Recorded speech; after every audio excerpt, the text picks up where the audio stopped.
Welcome to TNPSC preparation. So என்ன சீரியஸ்னு பார்த்தீங்கன்னா weekly current அஃபேர்ஸோட ஒரு குவிஸ் மாடியூல் செப்டம்பர் 27லேருந்து அக்டோபர் 3 வரைக்கும் ஒரு 17 கொஷின் வந்து மேக் பண்ணியிருக்கு. ஸோ அதில் வந்து 16 கொஷினுக்கான ஆன்சர் உங்களுக்கு இந்த சீரீஸில் தெரிஞ்சிடும். பட் 17th கொஷின் வந்து ஒரு சர்ப்ரைஸ் சஸ்பென்ஸ் பசில் மாதிரி. ஸோ அதுக்கான ஆன்சர் உங்களுக்கு தெரிஞ்சிருந்தால் கமெண்ட் செக்ஷனில் கமெண்ட் பண்ணுங்கள். ஸோ ஃபர்ஸ்ட் கொஷினுக்கு போகலாம்.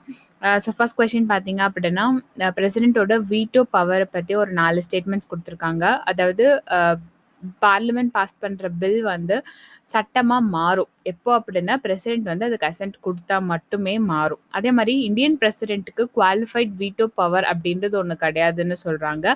அண்ட் பிரசிடென்ட் வந்து மணி பில்லை ரிஜெக்ட் பண்ணலாம் பட் ரிட்டர்ன் பண்ண முடியாதுன்னு சொல்கிறாங்க. அண்ட் 4வது ஸ்டேட்மெண்ட் வந்து in case of constitutional amendment bill அதை பொறுத்த வரைக்கும் பிரசிடென்ட்க்கு வந்து வீட்டோ பவர் இல்லை அப்படின்னு சொல்கிறாங்க. ஸோ இந்த 4 ஸ்டேட்மெண்ட்டில் எது கரெக்டுன்னு நீங்கள் நினைக்கிறீங்கன்னு சொல்லுங்கள். உங்களோட time starts now. So farmers bill வந்து பிரசிடென்ட்டோட அசென்ட் வந்திருக்கு, அதனால தான் இந்த கொஷின். ஸோ இந்த கொஷினுக்கான ஆன்சர் பார்த்தீங்கன்னா 4 ஸ்டேட்மெண்ட்டுமே கரெக்ட்.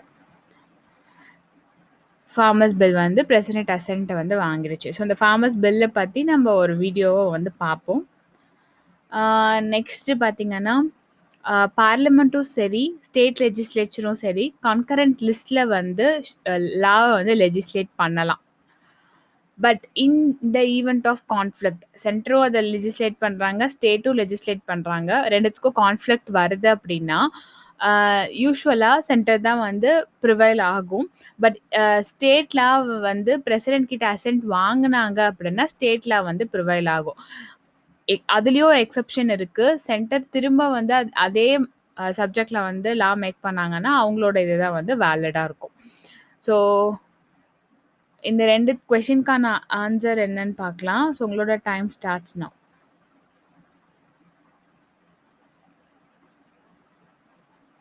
ஸோ ஆன்சர் பார்த்தீங்கன்னா ஆப்ஷன் சி போத் 1 and 2 ரெண்டுமே வந்து கரெக்டான statements. Next third question. So third question பார்த்தீங்கன்னா 2 ஸ்டேட்மெண்ட்ஸ் கொடுத்துருக்காங்க.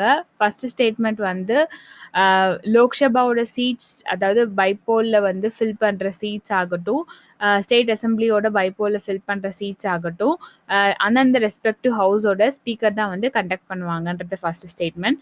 செகண்ட் ஸ்டேட்மெண்ட் வந்து representation of people act 1951 section 33ல ஒரு கண்டஸ்டன்ட் வந்து மேக்ஸிமம் 2 சீட்ஸ் தான் வந்து கண்டெஸ்ட் பண்ண முடியும் அப்படின்னு சொல்கிறாங்க. ஸோ இந்த 2 ஸ்டேட்மெண்ட்டில் எது கரெக்டுன்னு நீங்கள் நினைக்கிறீங்கன்னு சொல்லுங்கள். உங்களோட time starts now.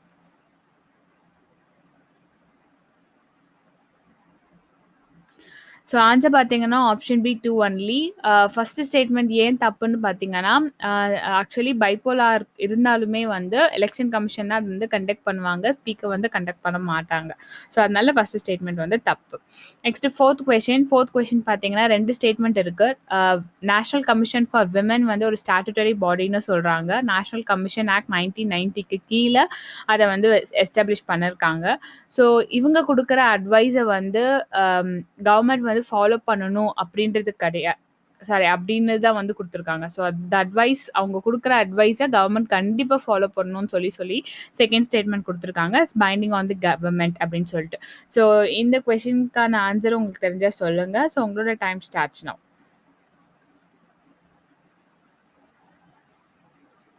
So answer பார்த்தீங்கன்னா option A 1 only. Actually second statement வந்து தப்பு. அது வந்து பைண்டிங் ஆன் தி கவர்மெண்ட் கிடையாது, அது வந்து ஒரு ரெக்கமெண்டரி நேச்சர் மட்டும்தான். ஸோ இது ஏன் நியூஸில் வந்திருக்கு அப்படின்னா நேஷனல் கமிஷன் ஃபார் விமன் வந்து உத்தரப்பிரதேஷ் போலீஸ் கிட்ட ஒரு எக்ஸ்பிளனேஷன் கேட்டிருக்காங்க. அந்த ஹத்ராஸ் கேங்ரேப் விக்டிமோட பாடியை ஏன் அர்ஜென்ட்டாக கிரிமேட் பண்ணியிருக்கீங்க அப்படின்னு சொல்லிட்டு. அண்ட் ஸோ அந்த ஆக்டோட ப்ரொவிஷன்ஸில் பார்த்தீங்கன்னா national commission for women act 1919 அதில் எடுத்து பார்த்தீங்க அப்படின்னா annual report and audit report வந்து லே பண்ணணும்னு சொல்லியிருக்காங்க பார்லிமெண்ட் கிட்ட. அதில் வந்து இன்கேஸ் இவங்க கொடுத்த நேஷனல் கமிஷன் ஃபார் விமன் கொடுத்த ரெக்கமெண்டேஷனை கவர்மெண்ட் எடுத்துக்கலைன்னா ரீசன் ஃபார் நான் அக்செப்டன்ஸும் வந்து சொல்லணும். So it's not binding on the government. Next வந்து ஃபிஃப்த் கொஷின் பார்த்தீங்க அப்படின்னா ஒரு பெனிஃபிட்ஸ் 5 பெனிஃபிட்ஸ் கொடுத்துருக்காங்க. இது வந்து one nation one ration card ஸ்கீமை நம்ம அடாப்ட் பண்ணால் வருமா அப்படின்றது தான் கேள்வி. ஸோ ஃபஸ்ட்டு பெனிஃபிட் பார்த்தீங்கன்னா இன்டர் ஆப்ரேட்டபிலிட்டி, அதாவது மைக்ரண்ட் ஒர்க்கர்ஸ் வந்து அந்த ரேஷன் கார்டை வந்து டிஃப்ரெண்ட் இதில் வந்து யூஸ் பண்ணிக்கலாம் அப்படின்னு சொல்கிறாங்க. கன்சியூமர்ஸ்க்கு பவர் கொடுக்குது, சோஷியல் டிஸ்கிரிமினேஷனை ரெடியூஸ் பண்ணுது, சஸ்டைனபிள் டெவலப்மெண்ட் கோலை அச்சீவ் பண்ண முடியும், எரரை எக்ஸ்க்ளூட் பண்ணுது. ஸோ இந்த 5 பெனிஃபிட்ஸில் எது வந்து one nation one ration card ஸ்கீமோட பெனிஃபிட்ஸ்னு நீங்கள் நினைக்கிறீங்கன்னு சொல்லுங்கள். உங்களோட time starts now.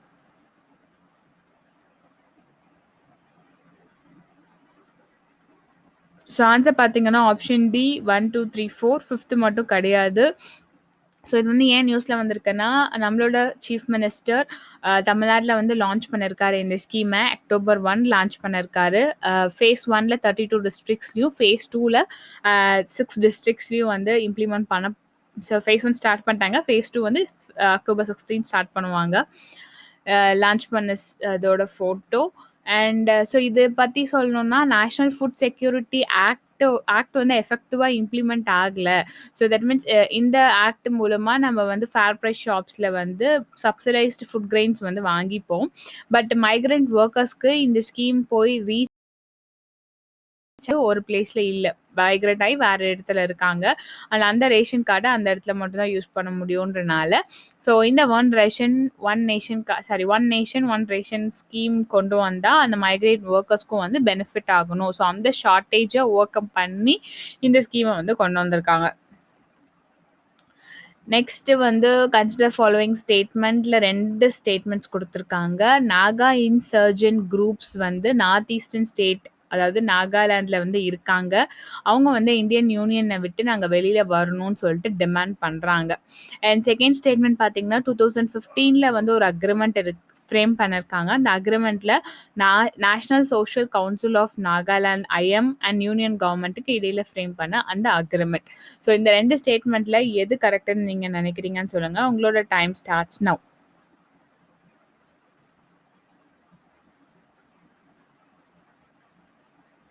So answer பார்த்தீங்கன்னா option C both 1 and 2. So Naga insurgents வந்து நாகாலாண்டில் இருக்க ஒரு இன்சர்ஜென்சி குரூப். அவங்க வந்து இந்தியன் யூனியன்லேருந்து வெளியில் வரணும்னு நினைக்கிறாங்க.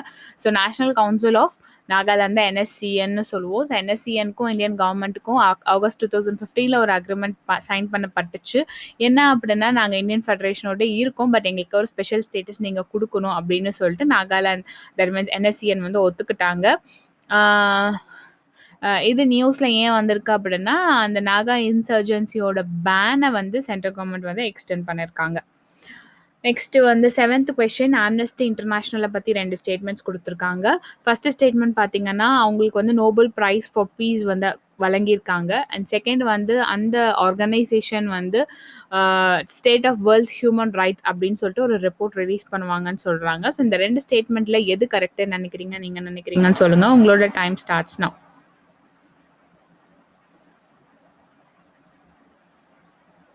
ஸோ ஆன்சர் பார்த்தீங்கன்னா ஆப்ஷன் சி போத் 1 and 2. அதாவது இதுதான் வந்து ஆம்னஸ்டி இன்டர்நேஷ்னல் அவங்க வந்து நோபல் ப்ரைஸ் வாங்கின இமேஜ். அண்ட் இதுதான் வந்து அவரோட ஃபவுண்டர் பீட்டர் பெனன்சன் தான் வந்து இதை ஃபவுண்ட் பண்ணியிருப்பாரு. அண்ட் அவங்க ரிலீஸ் பண்ணுற அந்த international report state of the world's human rights. And இப்போ ஏன் நியூஸில் வந்திருக்கு அப்படின்னா, மினிஸ்ட்ரி ஆஃப் ஹோம் அஃபேர்ஸ் வந்து இவங்க வந்து FCRA ஃபாரின் கான்ட்ரிபியூஷன் ரெகுலேஷன் ஆக்டை வயலேட் பண்ணியிருக்காங்க பிகாஸ் ஃபாரின் கண்ட்ரீஸ்லேருந்து டொனேஷன்ஸ் வாங்கியிருக்காங்க அப்படின்னு சொல்லிட்டு நியூஸ் தட் மீன்ஸ் அக்யூஸ் பண்ணியிருக்காங்க. ஸோ ஃபாரின் கான்ட்ரிபியூஷன் ரெகுலேஷன் ஆக்டில் எந்த ஒரு ரெஜிஸ்டர்ட் NGOவாக இருந்தாலுமே ஃபாரின் டொனேஷன்ஸ் அவங்களுக்கு வருதுன்னா மினிஸ்ட்ரி ஆஃப் ஹோம் அஃபேர்ஸ் கிட்ட பெர்மிஷன் வாங்கிட்டு தான் வந்து ஃபாரின் டொனேஷன்ஸை வந்து வாங்கணும். ஸோ அடுத்த கொஸ்டின் 8th கொஸ்டின் பார்த்தீங்கன்னா 2 ஸ்டேட்மெண்ட்ஸ் இருக்குது. அசர்பைஜான் வந்து லேண்ட்லாக்டு கண்ட்ரின்னு சொல்கிறாங்க. அதோட west side Turkey and south eastern side Iran இருக்குன்னு சொல்கிறாங்க. செகண்ட் ஸ்டேட்மெண்ட் பார்த்தீங்கன்னா அர்மேனியா. ஸோ அர்மேனியாவோட பார்டரில் வந்து காஸ்பியன் சி இருக்கணும். அது வந்து சோவியத் யூனியனோட முன்னாடி சோவியத் யூனியனோட பார்ட்டில் இருந்துச்சு அப்படின்னும் சொல்கிறாங்க. ஸோ இந்த 2 ஸ்டேட்மெண்ட்டில் எது கரெக்டுன்னு நினைக்கிறீங்கன்னு சொல்லுங்கள். உங்களோட time starts now.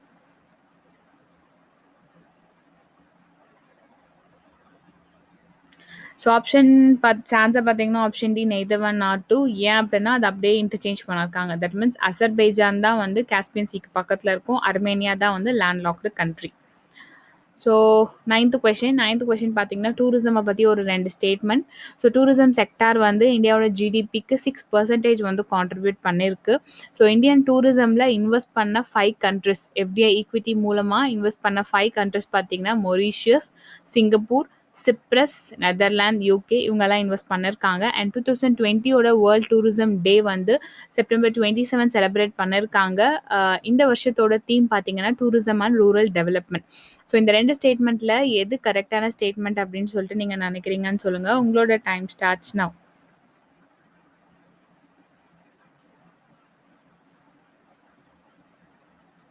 So answer பார்த்தீங்கன்னா option C both 1 and 2. So உங்களுக்கு கீழே இருந்திருக்கும் 2020 எடிஷனில் வந்து தீம் வந்து tourism and rural development.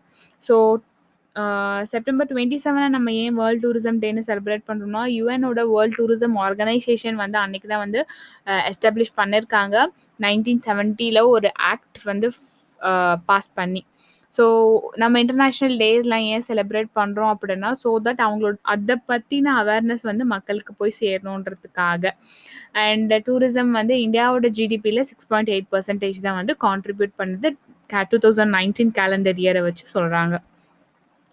Next 10th question பார்த்தீங்க அப்படின்னா ஆஃப்செட் கிளாஸ் அப்படின்றத நியூஸில் பார்க்க முடியுது. எதோட ரிலேட்டடான அது ஒரு வேர்டு அப்படின்னு சொல்கிறாங்க. ஏ வந்து டிஃபென்ஸ் ப்ரொக்யூர்மெண்ட், பி வந்து என்விரான்மெண்டல் பாலிசி, சி வந்து கார்பன் ட்ரேடிங், டி வந்து none of the above. So இந்த நாலுத்தில் எது கரெக்டான டேர்ம் அப்படின்னு சொல்லிட்டு நீங்கள் நினைக்கிறீங்கன்னு சொல்லுங்கள். உங்களோட time starts now.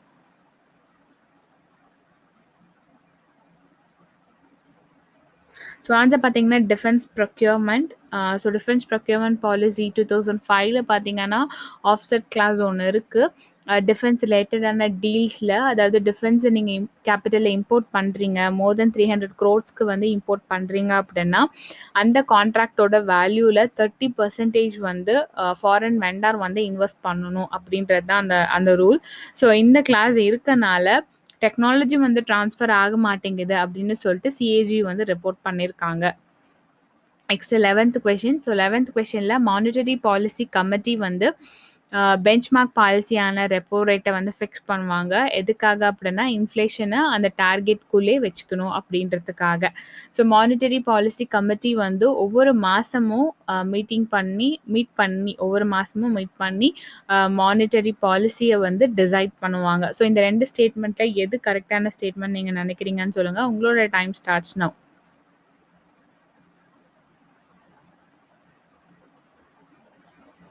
So answer பார்த்தீங்கன்னா ஆப்ஷன் ஏ 1 only. பி ஏன் தப்பு அப்படின்னா பை மந்த்லி, அதாவது ஒரு மாதத்துக்கு 2 வாட்டி மீட் பண்ணுவாங்க, ஒரு வாட்டி கிடையாது. ஸோ அதனால செகண்ட் ஸ்டேட்மெண்ட் வந்து தப்பு. அண்ட் மானிட்டரி பாலிசி கமிட்டி பார்த்தீங்க அப்படின்னா சென்ட்ரல் கவர்மெண்ட் வந்து ஆரம்பித்த ஒரு கமிட்டி மானிட்டரி பாலிசியை ஃப்ரேம் பண்ணுன்றதுக்காக using tools like repo rate, reverse repo rate, bank rate, cash reserve ratio. And இந்த கமிட்டியில் பார்த்தீங்கன்னா 6 மெம்பர் இருப்பாங்க. கவர்மெண்ட் வந்து 3 பேரை நாமினேட் பண்ணுவாங்க. ஆர்பிஐயோட governor, deputy governor, executive director இவங்க எல்லாமே வந்து அந்த மெம்பர் 6 மெம்பர் டீமில் வந்து இருப்பாங்க. அண்ட் எப்படி இந்த சென்ட்ரல் கவர்மெண்ட் ஆரம்பித்தாங்க அப்படின்னா ஆர்பிஐ ஆக்ட் 1934 அமெண்ட் பண்ணி செக்ஷன் 45ZB மூலமாக இந்த மானிட்டரி பாலிசி கமிட்டியை கொண்டு வந்தாங்க. அண்ட் ஆர்பிஐ கவர்னர் தான் இதோட சேர்பர்சனாக இருப்பாங்க, இந்த கமிட்டியோட சேர்பர்சனாக இருப்பாங்க. அண்ட் கவர்மெண்ட் நாமினேட் பண்ணுற அந்த 3% வந்து கவர்மெண்ட் அஃபிஷியலாக இருக்க மாட்டாங்க, எக்ஸ்பர்டீஸ் இன் எக்கனாமிக் அப்படின்னு சொல்கிறாங்க. அண்ட் இது வந்து இதோட டென்யூர் பார்த்தீங்கன்னா 4 வருஷம், எலிஜிபிள் ஃபார் ரீஅப்பாயின்மெண்ட் கிடையாது.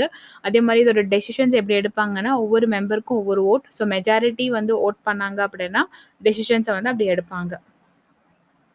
ஸோ மானிட்டரி பாலிசி அப்படின்னா என்னன்னு பார்த்தீங்க அப்படின்னா ரிசர்வ் பேங்க் ஆஃப் இந்தியாவோட பாலிசி. அவங்க வந்து இருக்க மானிட்டரி ரிசோர்ஸை வச்சுட்டு எப்படி ஜிடிபி அச்சீவ் பண்ணலாம், எப்படி இன்ஃப்ளேஷனை கண்ட்ரோல் பண்ணலாம் அப்படின்றதுக்கு அவங்க ஃப்ரேம் பண்ணுற பாலிசி தான் மானிட்டரி பாலிசி.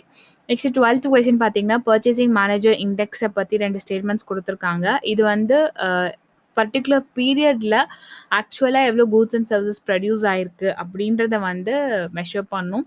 அதே மாரி சென்ட்ரல் ஸ்டாட்டிஸ்டிக்கல் ஆஃபீஸ் வந்து இந்த இண்டெக்ஸ ரிலீஸ் பண்ணுவாங்க அப்படின்னு சொல்லிட்டு 2 ஸ்டேட்மெண்ட்ஸ் குடுத்துருக்காங்க. இந்த 2 ஸ்டேட்மெண்ட்ல எது கரெக்ட்டான ஸ்டேட்மெண்ட் நீங்க நினைக்கிறீங்கன்னு சொல்லுங்க. உங்களோட டைம் ஸ்டார்ட்ஸ் நவ்.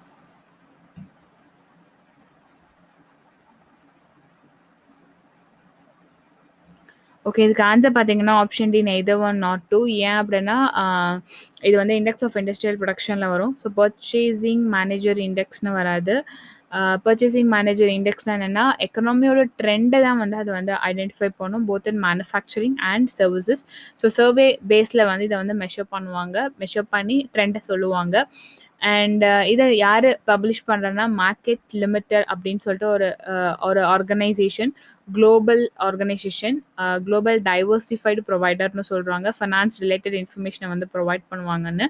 ஸோ இவங்க சொல்ற ட்ரெண்ட்ல அந்த வேல்யூ வந்து அபோவ் 50க்கு மேல இருந்தா எக்கனாமி எக்ஸ்பேண்ட் ஆகுதுன்னும், பிலோ 50க்கு கீழ இருந்துச்சு அப்படின்னா அது வந்து கான்ட்ராக்ட் ஆகுதுன்னும் சொல்றாங்க. Next 13th question. So 13th கொஸ்டின்ல என்விரான்மெண்டல் இம்பேக்ட் அசஸ்மெண்ட் 2006 ரூல்ஸ் படி பார்த்தீங்கன்னா, கேட்டகரி ஏல வர ப்ராஜெக்ட்ஸ் எல்லாமே ஸ்டேட் வந்து எவாலுவேட் பண்ணி கிளியரன்ஸ் கொடுக்கணும். கேட்டகரி பியில் வந்துச்சுன்னா அது சென்டர் வந்து கிளியர் பண்ணணும். அண்ட் என்விரான்மெண்டல் கிளியரன்ஸ் கொடுக்குற டைம்லைன் பார்த்தீங்க அப்படின்னா, டாக்குமெண்ட் ப்ரொடியூஸ் பண்ணி 105 டேஸில் வந்து கிளியரன்ஸ் வந்து கொடுக்கணும். ஸோ அதான் வந்து டைம்லைன் டெட்லைன் மாதிரி கொடுத்துருக்காங்க. ஸோ இந்த 2 ஸ்டேட்மெண்ட்ல எது கரெக்டான ஸ்டேட்மெண்ட் நீங்கள் நினைக்கிறீங்கன்னு சொல்லுங்கள். உங்களோட டைம் ஸ்டார்ட்ஸ் நவ்.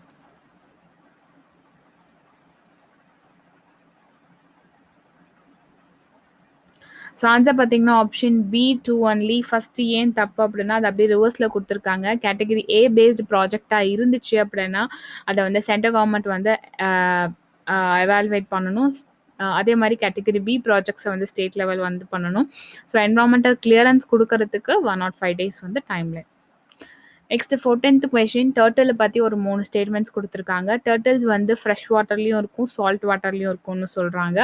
5 ஸ்பீசிஸ் வந்து இந்தியன் வாட்டரில் இருக்குது. Olive ridley, green turtle, loggerhead, hawksbill, leatherback. எல்லா ஸ்பீசிஸுமே வந்து Indian wild life protection act 1992 schedule 1 வந்து ப்ரொடெக்ட் பண்ணப்படுது அப்படின்னு சொல்லிட்டு 3வது ஸ்டேட்மெண்ட். ஸோ இந்த 3 ஸ்டேட்மெண்ட்டில் எது கரெக்டான ஸ்டேட்மெண்ட்ஸ் அப்படின்னு நீங்கள் நினைக்கிறீங்கன்னு சொல்லுங்கள். உங்களோட டைம் ஸ்டார்ட்ஸ் நவ்.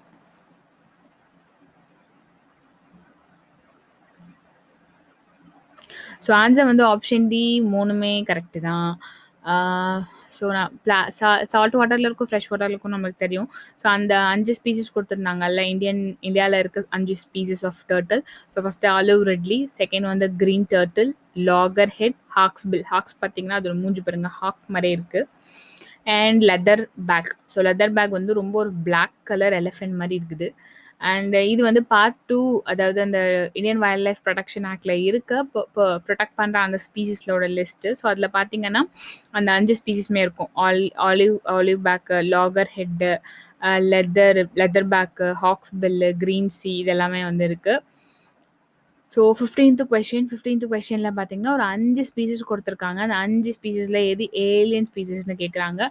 ஸோ 5ல் என்னென்ன ஸ்பீசிஸ்னு பார்த்தீங்க, African apple snail, papaya mealybug, Amazon sailfin catfish, cotton mealybug, pygmy hog. So எது ஏலியன் ஸ்பீசிஸ் நீங்கள் நினைக்கிறீங்கன்னு சொல்லுங்கள். உங்களோட டைம் ஸ்டார்ட்ஸ் நவ்.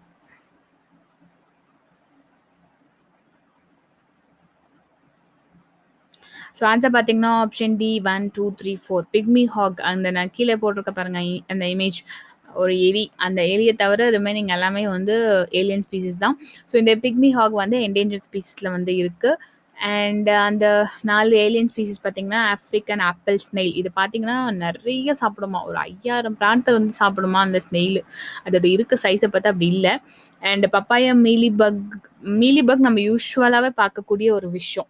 ஒரு ஹைபிஸ்கஸில் பார்க்கலாம், டொமேட்டோவில் பார்க்கலாம், இதெல்லாம் மீலிபக். ஸோ பப்பாயாவையும் அந்த மீலிபக் எஃபெக்ட் பண்ணுது, காட்டனையும் எஃபெக்ட் பண்ணுதுன்னு சொல்கிறாங்க. இது எல்லாமே ஏலியன் ஸ்பீசிஸ். ஸோ ஏலியன் ஸ்பீசிஸ்னால் என்ன அப்படின்னு சொல்லிட்டு நம்ம பின்னாடி ஸ்லைடில் பார்ப்போம். அதுக்கப்புறம் அந்த அமேசான் செயில்ஃபின் கேட்ஃபிஷ், இது வந்து நார்த் ஈஸ்டர்ன் ஸ்டேட்டில் இருக்க நிறைய ஃபிஷ்ஷை வந்து கொன்னுடுதுன்னு சொல்லி போட்டிருக்காங்க நியூஸில்.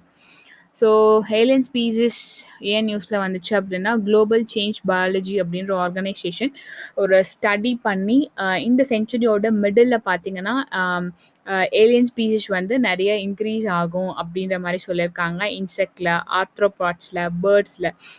ஆர்த்ரோபாட்ஸ் அப்படின்னா என்னென்னா இன்வெர்டிபிரேட், அதுக்கு வந்து பாடி வந்து செக்மெண்ட்டாக இருக்கும், பார்ட்லி ஜாயின் பேர்ஸ்லாம் வந்து ஜாயின் ஆகிருக்கும் அப்படின்ற மாதிரி சொல்கிறாங்க. ஸோ ஏலியன் ஸ்பீசிஸ் அப்படின்னு எதை சொல்லுவோம் அப்படின்னா, ஸோ ஒரு ஸ்பீசிஸ் வந்து இந்த ரீஜனில் வாழும் அப்படின்றது ஒன்று இருக்குது. அது அதோட நேட்டிவ் ஹேபிட்டட்னு சொல்லுவாங்க. அதே ஸ்பீசிஸை வந்து அதுக்கு தகுந்த இடம் இல்லாமல் வேற ஒரு இடத்துல விடுறீங்க அப்படின்னும் போது அது வந்து ஏலியன் ஸ்பீசிஸாக வந்து மாறும். ஸோ நம்ம வந்து அவுட் சைட் நம்மளோட இடத்த தவிர வேற கிரகத்துலேருந்து வந்தவங்களாம் ஏலியன்னு சொல்லுவோம். அதே மாதிரி வேற இடத்துலேருந்து வர பூச்சிங்களை வந்து ஏலியன் ஸ்பீசிஸ்ன்னு சொல்கிறாங்க. ஸோ அது வந்து எப்போ இன்வேசிவாக மாறும் அப்படின்னா, ஸோ அது ஆக்சிடென்டலாக தவறுதலாக நீங்கள் அதை விட்டுட்டீங்க. ஸோ அது வந்து நேட்டிவ் ஸ்பீசிஸை விட அவுட் கம்பீட் பண்ணுது. தட் மீன்ஸ் ஒரு 2 நேட்டிவ் ஸ்பீசிஸ்க்கும் அந்த ஏலியன் ஸ்பீசிஸ்க்கும் ஒரு காம்படிஷன் நடக்குதுன்னா அதை வந்து ஏலியன் ஸ்பீசிஸ் வின் பண்ணிடுது. ஸோ இதோட மெயின் கேரக்டரிஸ்டிக்ஸ் என்னன்னு பார்த்தீங்கன்னா, காமனாக பார்த்தீங்கன்னா பயங்கரமாக ரேப்பிடாக ரீப்ரொடியூஸ் பண்ணும். ஸோ அதோட க்ரோத் பயங்கரமாக இருக்கும். ஸோ நார்மலாகவே ஒரு மிலிபக் அட்டாக் ஆச்சு அப்படின்னா அதான் நடக்கும். ஒரு கொஞ்சமாக வரும், அதை எடுத்து போட்டிங்கன்னா பிரச்சனை இல்லை, இல்லைன்னா ஃபுல் பிளான்ட்டையும் வந்து அட்டாக் பண்ணிடும். அண்ட் வேரியஸ் ஃபுட் டைப்ஸில் வந்து இது சர்வைவ் ஆகும். இந்த ஃபுட்டு கொடுத்தீங்கன்னா தான் நான் உயிர் வாழ்வேன் அப்படின்னு கிடையாது. அதுக்கு எந்த ஃபுட்டு கொடுத்தாலும் அது சர்வைவ் ஆகும். ஸோ நிறைய என்விரான்மெண்டல் கண்டிஷனுக்கு அடாப்ட் ஆகும். ஸோ ஃபிசியாலஜிக்கலாக அது சேஞ்ச் பண்ணிக்கும் அதோட அப்பியரன்சஸை. ஸோ அது ஃபினோடைபிக் பிளாஸ்டிசிட்டி அப்படின்னு சொல்கிறாங்க. ஸோ இதுதான் வந்து இன்வேசிவ் ஸ்பீசிஸ்க்கான ஒரு கேரக்டரிஸ்டிக்ஸ். ஸோ இதனால நம்மளுக்கு என்னங்க பாதிப்பு? ஓகே, அது இன்வேசிவாக மாறிட்டு போதே அப்படின்னு நீங்கள் நினச்சிங்கன்னா நெகட்டிவ் கான்சிக்வன்ஸ் நிறைய இருக்குது. அது நம்மளோட ஹேபிட்டட்டை வந்து நிறைய டேமேஜ் பண்ணும், ஃபிசிக்கலாக டேமேஜ் பண்ணும். அதே மாதிரி நம்ம நேட்டிவ் ஸ்பீசிஸ் அந்த எண்டமிக் ஸ்பீசிஸை வந்து கொன்னுடும். நம்மளோட ஹியூமன் ஹெல்த்துக்கும் அது வந்து பாதிக்கும். So for example invasive zebra முசல்ஸ்னு ஒன்று சொல்கிறாங்க. ஸோ அது வந்து அதோட டிஷ்யூஸில் டாக்ஸினான பிசிபி அண்ட் பிஹெச்சை வந்து அக்குமுலேட் பண்ணியிருக்கும் அப்படின்னு வந்து சொல்கிறாங்க. Next 16th question, last question. அதுக்கடுத்த கொஸ்டின் வந்து உங்களுக்கு சஸ்பென்ஸ் பசிலாக வந்துடும். So consider the following statement related to Mars. Mars பற்றி ஒரு 3 ஸ்டேட்மெண்ட்ஸ் கொடுத்துருக்காங்க. மார்ஸில் லிக்விட் வாட்டர் இருக்குன்னு சொல்கிறாங்க. அண்ட் செகண்ட் பார்த்தீங்க அப்படின்னா, Mars advanced radar for subsurface and ionosphere sounding MARSIS அப்படின்றது மார்ஸ் எக்ஸ்பிரஸோட ஒரு ரேடார் இன்ஸ்ட்ருமெண்ட். ஸோ அந்த மார்ஸ் எக்ஸ்பிரஸ் வந்து அந்த சவுத் போலில் வந்து வாட்டர் பாடி இருக்கிறத வந்து ஃபைண்ட் பண்ணியிருக்கு அப்படின்னு சொல்கிறாங்க. மார்ஸ் எக்ஸ்பிரஸ் வந்து நாசாவோட மார்ஸை சுற்றுற ஸ்பேஸ் கிராஃப்ட் அப்படின்றது தேர்ட் ஸ்டேட்மெண்ட். ஸோ இந்த 3 ஸ்டேட்மெண்ட்டில் எது இன்கரெக்டான ஸ்டேட்மெண்ட் அப்படின்னு கேட்குறாங்க. ஸோ உங்களோட டைம் ஸ்டார்ட்ஸ் நவ்.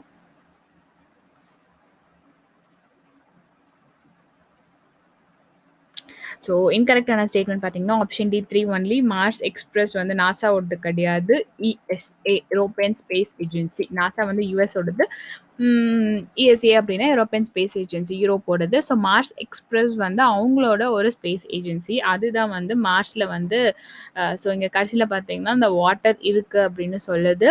அது எது சொல்லுதுன்னா மார்ஸஸ் அப்படின்ற ஒரு radar instrument. So 17th question உங்களோட நாலேஜை டெஸ்ட் பண்ணுறக்கூடிய கொஸ்டின். ஸோ இந்த கொஸ்டினுக்கான ஆன்சர் உங்களுக்கு தெரிஞ்சிருந்தால் கமெண்ட் செக்ஷனில் கமெண்ட் பண்ணுங்கள். So 2 statement. So first statement வந்து dark matter. So dark matter வந்து ஒரு இன்விசிபிள் மாஸ், அதை நீங்கள் பார்க்க முடியாத ஒரு மாஸ். ஸோ அந்த இன்விசிபிள் மாஸ் வந்து கேலக்ஸியாக இருக்கட்டும், மற்ற பாடிஸாக இருக்கட்டும், அதுக்கு வந்து கிராவிட்டியை வந்து கொடுக்குது. ஸோ அதுக்கு கிராவிட்டி கொடுக்குறனால ஸோ மில்கி வேல ஸ்டார்ஸ் வந்து போகாமல் அப்படியே இருக்குது அப்படின்ற மாதிரி சொல்கிறாங்க டார்க் மேட்டருக்கு.